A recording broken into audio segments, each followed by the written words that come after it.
ये हमारी पत्नी है,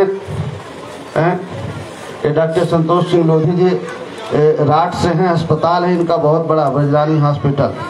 ये किरण कुशवाहा जी हैं, ये आपके हमीरपुर के, नाम नहीं लूंगा तो नाराज हो जाएंगी, इसलिए आज नाम लूंगा मैं जल्दी क्योंकि हमीरपुर का मामला वो भी देखिए, सब लोग साथ में हैं। हमारे साथ रामकरण कश्यप जी है, देखो भगवान राम की नैया फंसी थी मझधार में तो केवटे ने पार लगाई थी, तो देखो हमारे साथ में सब लोग हैं, जितने गरीब कमजोर लोग हैं, जिनकी समस्याएं हमारी एक तरह की हैं, तो हम सब लोग एक साथ हैं। अगर हम सब लोग, बाबा साहब अम्बेडकर ने जो संविधान बनाया और जब वोट का अधिकार दिया, पहले तो राजा रानी के यहाँ पैदा होता था ना, राजा के यहाँ, पहले तो राजा के घर में राजा पैदा होता था, लेकिन जब देश आजाद हुआ, वोट डालने का अधिकार मिला, तो हमारे देश के बुद्धिजीवी लोगों ने सोचा कि नहीं, राजा के घर में नहीं, जिसको ज्यादा वोट मिलेंगे, जिसको जनता चुनेगी वो राजा बनेगा। तो जिसको ज्यादा वोट मिलते हैं वो राजा बन जाता है। थाने में जाते हो तो दरोगा किसकी मानता है? उसी को जिसको वोट से जिताते हो, और तुम्हारी नहीं सुनी जाती। दरोगा जानता है कि अगर ये समझदार होते तो अपने दुश्मन को थोड़ी जिताते, जिताते तो अपने विरोधी को। अभी एक ठो आदमी हमारा जीत भी जाए, लेकिन उनकी पार्टी हमको नहीं चाहती है, तो कैसे हमारा भविष्य अच्छा होगा?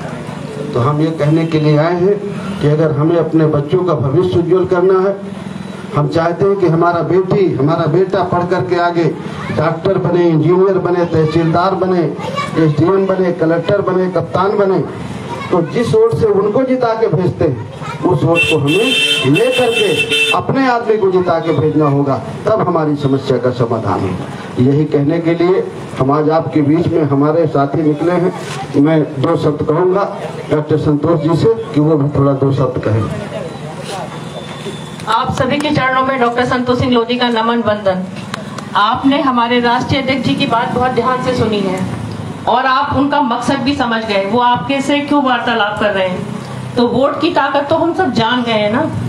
वोट से जब हम दूसरों को राजा बनाते हैं तो ये हमारे पास मौका है कि हम अब इस बार स्वयं को राजा बनाएं। देखो, आजादी के बाद से हम जिन सरकारों को भी अपना माई बाप समझ के चुनते हैं, वो हमें क्या दे रही है?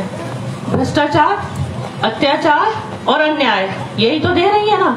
नहीं तो हम गरीब से गरीब होते जा रहे हैं 90% लोग, और 10% लोग जिनको हम चुन के भेजते हैं वो अमीर से अमीर होते जा रहे हैं। हो रहे हैं ना, इस बात में सच्चाई है। और हमको जो, मेरी भी काफी अवस्था हो गई है, मैं ये जो देखती हूँ ना कि हम जब चुनाव आते हैं ना, तो चुनाव को हम इस तरह से लेते हैं जैसे हमें चुनावी पार्टियां, राजनीतिक पार्टियों को बढ़ाना है, उनके लोगों को बढ़ाना है। जबकि चुनाव का मतलब बाबा साहब ने हमें ये दिया था कि हम अपनी दिशा और दशा संभालें। इसीलिए तो चुनाव का विकल्प मिला ना आजाद हिंदुस्तान में, नहीं तो हिंदुस्तान गुलाम रहता, तब भी हम ऐसे ही थे। तो लोकतंत्र का क्या मतलब है? लोकतंत्र का मतलब है कि जो हम पे अन्याय सदियों से हुआ उसको हम खत्म करके हम सब बराबर हो जाएं। यही तो संविधान ने अधिकार दिया ना, लेकिन बराबर तो हो नहीं पा रहे। क्यों नहीं हो पा रहे? इसमें गलती हमारी ही है, क्योंकि हम चुनाव सोचते हैं कि ये फलानी पार्टी का माहौल है, अब ये जीते, ऐसे ही ना, अब इसका माहौल, अब इसको देना है। हम ये भूल जाते हैं कि हम चुनाव किसके लिए, वोट दे किसके लिए रहे? हम वोट दे रहे हैं अपने बच्चों के भविष्य के लिए। क्यों माताओं, वोट हम किसके लिए दे रहे हैं? किसका भविष्य संवरेगा? हमारे बच्चों का संवरेगा ना। तो मैं आपसे आग्रह करती हूँ, इस बार जब भी आप वोट डालने जाओ, किसी पार्टी को मत देखना जिनको आप पहले चुन चुके हो, और सिर्फ पार्टी देखोगे तो ये आपकी अपनी पार्टी है। कौन सी पार्टी है?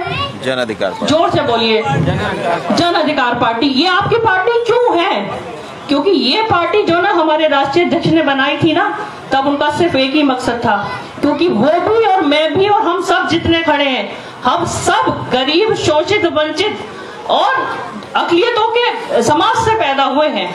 आप समझो मेरी बात, इतनी ठंड में कोई आपके बीच बाहर का आदमी नहीं आएगा, सिर्फ अपना आदमी आएगा जो हमारे समाज से। हम आपको थोड़े से संपन्न इसलिए दिख रहे होंगे क्योंकि बाबा साहब की वजह से हम शिक्षित हो गए, हम अपना हक अधिकार लेने लगे, लड़ने लगे, लेकिन 90% हमारे भाई और बंधु अभी भी दूसरों की जय जयकार करते हैं। तो अगर हमें अपने बच्चों का भविष्य सुधारना है तो इस बार वोट डालने से पहले अपने बच्चों का फोटो देख लेना, तब जाके बटन दबाना। आप मेरा बात ये मानोगे? मानेंगे ना, तभी हमारा उद्धार हो पाएगा। ये आपके अपने बाबूजी हैं, ये पार्टी आपकी अपनी है। इस बार सिर्फ इसी पार्टी के प्रत्याशी को जिताएंगे, इसी को सदन में पहुंचाएंगे। जब आपका व्यक्ति पहुंचेगा सदन में, जहां से नीति निर्धारण होते हैं, तभी आपका कल्याण होगा। आपने इस ठंड में समय दिया, बहुत बहुत धन्यवाद।